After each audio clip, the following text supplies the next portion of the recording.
মির্চি অরিজিনালসে নতুন গল্প একটি আমরা করলাম, পুরী যাই।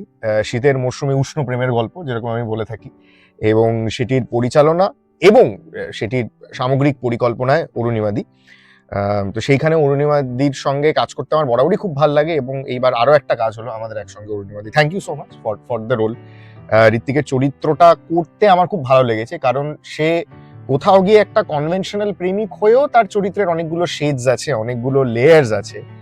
সো এইটা আমার একটা খুব ইন্টারেস্টিং জিনিস লাগে তোমার কাজের ক্ষেত্রে, যে তুমি সবসময় যখন ধরো আমাকে কাস্ট করো, বা ধরো সৌমেন, বা ধরো ঋতো, এনিবডি, ঐশ্বরিয়া, যাকেই কাস্ট করো, তুমি বলো যে অনেকটা তুমি তার মতন করে লেখানোর চেষ্টা করছো। লিঙ্গ এবং হ্যাঁ, মানে এইটা কি, মানে what is the logic or the science behind this? এখানে আরেকটা কথা বলি যে অডিওর ক্ষেত্রে তো আমরা কিছুই দেখতে পাচ্ছি না, সবটাই মানে কান দিয়ে দেখছি এটা। তো সেক্ষেত্রে পৃথিবী নির্মাণ সেটা একটা খুব ইম্পর্টেন্ট জিনিস হয়।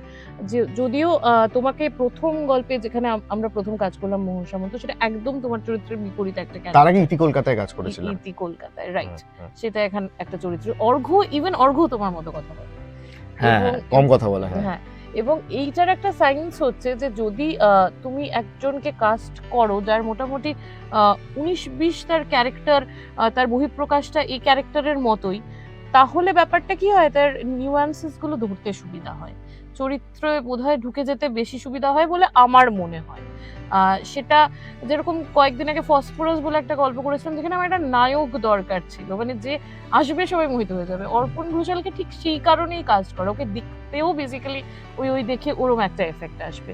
এবং এই তোমার যে চরিত্রটা যেটা তুমি করলে, সেই চরিত্রটা খুব কঠিন, এবং তোমায় কাস্ট করা বিভিন্নভাবে এই চরিত্রের ব্যাপারে যখন ভেবেছি, একটা কথা বলতে পারি, এই চরিত্রটার প্রথম সব থেকে সবার আগে ঋত্বিক খুব সেন্সিটিভ।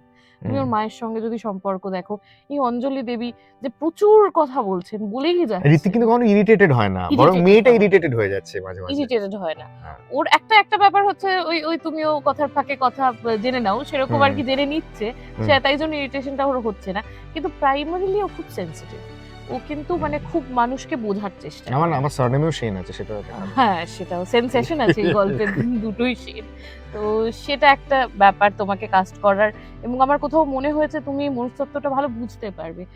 এই যে কেন আমি দায়িত্ব নেব, কেন আমি এই মানুষটাকে আগে বুঝবো, নিজেকে প্রায়োরিটি না দিয়ে, সেই বিষয়টা তুমি বেশি ধরতে পারবে।